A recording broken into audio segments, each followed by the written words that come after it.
Stock market सच में इतना easy नहीं है कि बस ये 70 के ऊपर आ गया आप यहाँ सेल कर दो और यहाँ बाय कर लो। It is not that easy. कोई बंदा 9 किलोमीटर पर आवर की स्पीड पे दौड़ता है तो आप उसको कभी जाके चैलेंज करोगे, चल आजा रेस लगाते। He is a pro. ठीक है, जब मार्केट 9 किलोमीटर पर आवर के स्पीड से दौड़ रहा है तो why you have to go and challenge and cell.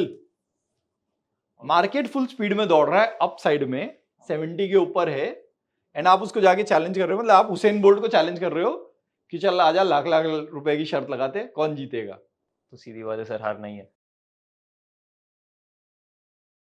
Sir जब हम ऑनलाइन आज आरएसआई के बारे में पढ़ते हैं तो हर जगह यही बात रहती है कि 70 के ऊपर ओवरबॉट है और 30 के नीचे ओवरसोल्ड है। जैसा कि अगर आप देख सकते हैं, हमने रैंडम एक सर्च किया और उसी के ऊपर वही आर्टिकल है। एग्जैक्टली 70 के ऊपर overbought, yes, 30 below 30 it means oversold condition. अब मेरे को ये बताओ, जब भी हम ओवरबॉट सुनते हैं तो हमारे दिमाग में क्या आता है? जब भी हम ये वर्ड सुनते हैं, इंग्लिश का वर्ड है ओवरबॉट, इसका मतलब क्या हो जाता है? सर बहुत ज्यादा डिमांड है, आ गई है, ज्यादा बढ़ चुका है, बहुत ज्यादा बढ़ चुका बहुत ज्यादा लोगों ने खरीद लिया। हाँ। एंड ओवरसोल्ड सुनते हैं तो क्या दिमाग में आता है? बहुत ज्यादा, मतलब उसकी एक्चुअल वैल्यू से भी नीचे गिर गया है, बहुत ज्यादा बिक गया है, बहुत ज्यादा बिक गया। एक्चुअल बिकना था उससे ज्यादा लोगों ने बेच दिया है। हाँ, जब हम ओवरसोल्ड सुनते हैं तो हमारे एक ब्रेन में एक ट्रिगर होता है कि ये तो ज्यादा बिक चुका है, then obviously it is a buying opportunity. And ये ओवर बॉट हो चुका है, बहुत बढ़ चुका है, तो it becomes a clearly your selling opportunity. Am I right? जो इंटरनेट पे डेफिनेशंस अवेलेबल है, यूट्यूब वीडियोस पे डेफिनेशंस अवेलेबल है overbought and oversold का, तो उसके हिसाब से तो ये हो गया कि 30 के नीचे चला गया, लेस देन 30 हो चुका है, then it is a buy zone. And 70 से ऊपर चला गया है, 70 प्लस हो गया है, तो it is a sell zone. Am I right? अब एक चीज बताओ, एक सिंपल सा एग्जांपल से मैं आपसे समझना चाहता हूं। See if you have to run at the speed of 2 kilometre per hour, okay, 1 घंटे तक आप चल सकते हो? बिल्कुल आराम से चल लोगे, ये यू आर फिट। ठीक है, 6 किलोमीटर पर आवर हाँ कर सकते हैं, इजी है। अगर आप थोड़ा प्रैक्टिस करते हो ट्रेडमिल पे तब कर सकते हो। हाँ, एंड 9 किलोमीटर पर आवर थोड़ा सा डिफिकल्ट होने लगा, थोड़ा सा नहीं, बहुत डिफिकल्ट हो जाएगा। 9 किलोमीटर पर आवर की स्पीड से दौड़ना, और वो भी 1 घंटे तक दौड़ना, 1 घंटे में 9 किलोमीटर कवर करना is very difficult. Yes yes, only people who are athlete या जो ट्रेडमिल पे प्रैक्टिस करते हैं 2-3 घंटा, वही दौड़ सकते हैं 9 किलोमीटर पर आवर के स्पीड पे। अगर कोई बंदा 9 किलोमीटर पर आवर की स्पीड पे दौड़ता है तो आप उसको कभी जाके चैलेंज करोगे, चल आजा रेस लगाते? नहीं करेंगे सर, ऑब्वियसली नहीं करोगे ना। ही is a pro.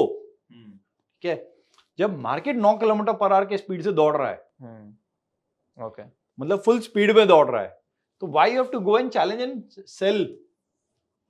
Market full speed में दौड़ रहा है अप साइड में, 70 के ऊपर है, एंड आप उसको जाके चैलेंज कर रहे हो, मतलब आप हुसैन बोल्ट को चैलेंज कर रहे हो कि चल आजा लाख लाख रुपए की शर्त लगाते, कौन जीतेगा। तो सीधी बात है सर, हार नहीं है, हार नहीं है। ठीक है, तो आरएसआई को जो हम समझते हैं, हम आरएसआई इज एन ऑसिलेटर।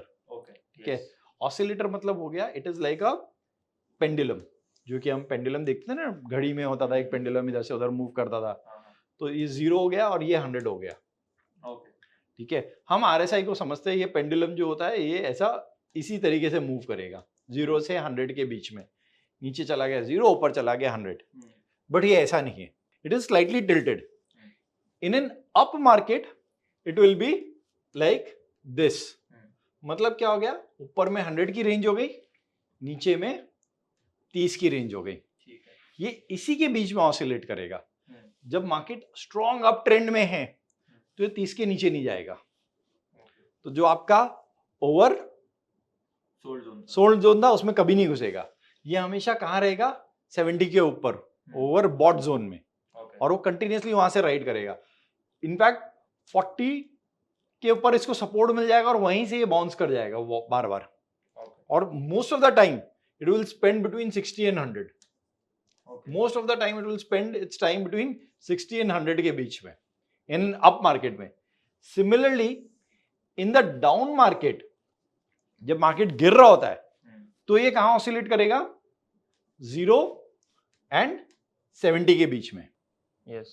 तो जब डाउन मार्केट जा रहा होगा या मार्केट गिर रहा होगा तो ये कभी भी ओवरबॉट जोन में नहीं जाएगा, ये हमेशा इधर ही रहेगा और यहीं से वापस रिवर्स करता जाएगा और ओवरसोल्ड जोन जो है, जो ट्रेजेक्टरी है, उसमें ज्यादा टाइम स्पेंड करेगा। ओके।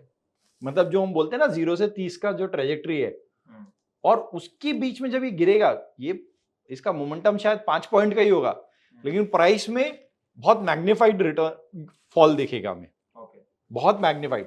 तो in an up market it will range from, in up market ये रेंज करेगा 30 टू, आप बोल सकते हो 90 के बीच में। इसलिए 40 बोल दो ना, आपने इधर 40 बोला। हाँ 40 आप बोल सकते हो, तो आप नहीं बेटर है 40 टू 90 के बीच में आप बोल सकते हो।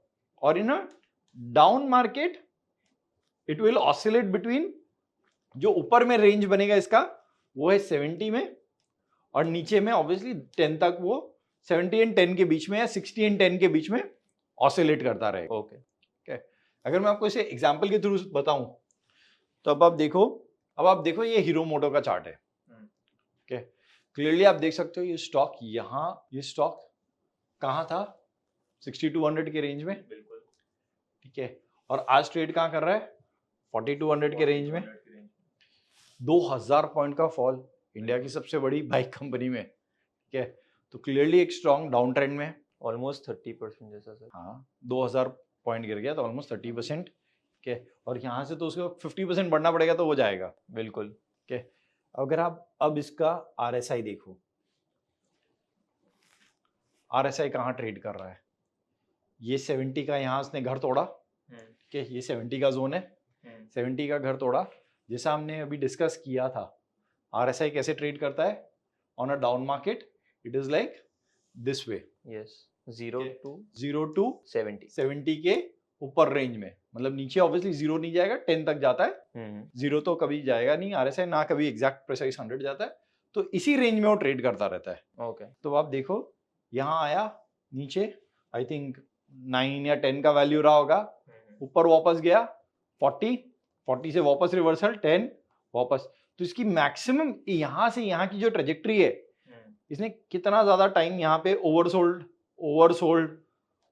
जोन में बिताया है, इनफैक्ट सर 2.5 महीना जैसा लग रहा है मेरे को। हाँ, और आप देखो यहाँ पे जो ओवरसोल्ड बिताया है, यहाँ पे जो बिताया है, और उसके बाद यहाँ जो बिताया है, फॉल ज्यादा है यहाँ पे, यहाँ तो जो बिता रहा है तो यहाँ पे सबसे ज्यादा फॉल हुई है, ऑलमोस्ट यहाँ से यहाँ फॉल, तो यहाँ पे कभी भी वो ओवरबॉट जोन में गया ही नहीं। क्या ओवरबॉट जोन में कब जाता है, जब वो स्ट्रॉन्ग अप ट्रेंड में रहता है, ओके। और जब स्ट्रॉन्ग डाउन ट्रेंड में रहेगा तो ज्यादा टाइम यहीं स्पेंड कर रहा होता है। ओके।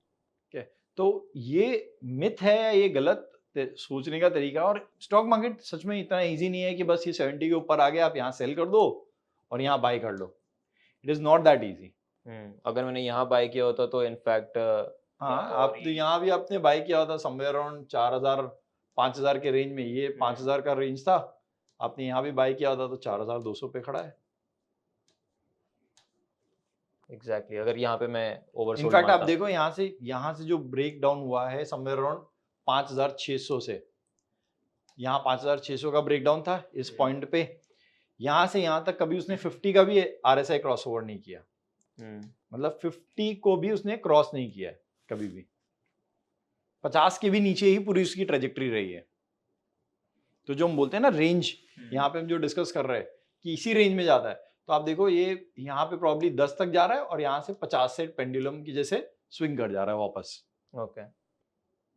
तो जब डाउनवर्ड मार्केट रहेगा तो RSI इसी हिसाब से बिहेव करेगा, मतलब इसी हिसाब से वो पेंडुलम की जैसे इसी रेंज में बिहेव करता जाएगा। ओके। और सिमिलरली जब वो अप ट्रेंड में रहेगा so it will behave like this, जहाँ पे 0 will be 30 will be here and 100 will be here, 100 या 90 आप बोल दो, तो वो इसी रेंज में बिहेव करेगा, वो 0 तक कभी नहीं जाएगा। इन अ स्ट्रॉन्ग अप ट्रेंड वो इस ओवरसोल्ड ट्रेजेक्टरी में कभी नहीं जाएगा, इन अ स्ट्रॉन्ग डाउन ट्रेंड वो ओवरबॉट ट्रेजेक्टरी में कभी नहीं जाएगा। ओके, ठीक है। तो सर ऐसे टाइम पे कब हमें रिवर्सल देखना चाहिए कि मतलब अब यहाँ से मोमेंटम चेंज हो रहा है? RSI का रिवर्सल के लिए सबसे अच्छा जो तरीका है वो है divergence. Okay. Divergence is the best way, जहां आपको देखने मिल रहा है कि प्राइस कंटिन्यूसली नीचे जा रहा है, बट अब RSI नीचे नहीं जा रहा. Okay. So that is a divergence. That is the one of the best method to trade RSI because it's a momentum indicator. Momentum will change first, then the price action will gonna follow. Okay, क्योंकि ये leading oscillator है. Leading oscillator है. तो I hope आपको इस video में भी कुछ सीखने को मिला होगा, मज़ा आया होगा, और जो एक हमारा कन्वेंशनल तरीका है RSI को देखने का वो बर्स्ट हुआ होगा एंड उस पर बहुत कुछ समझ में आया होगा आपको.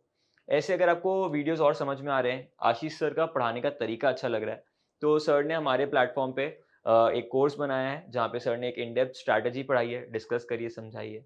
तो उसका लिंक डिस्क्रिप्शन में दिया हुआ है, आप वहाँ जाके खुद को एनरोल कर सकते हैं अगर आपको उसके बारे में और पढ़ना है तो फिलहाल इस वीडियो में इतना ही. मिलते हैं अगले वीडियो में, तब तक इस वीडियो को लाइक कर दीजिए और इस चैनल को सब्सक्राइब कर दीजिए.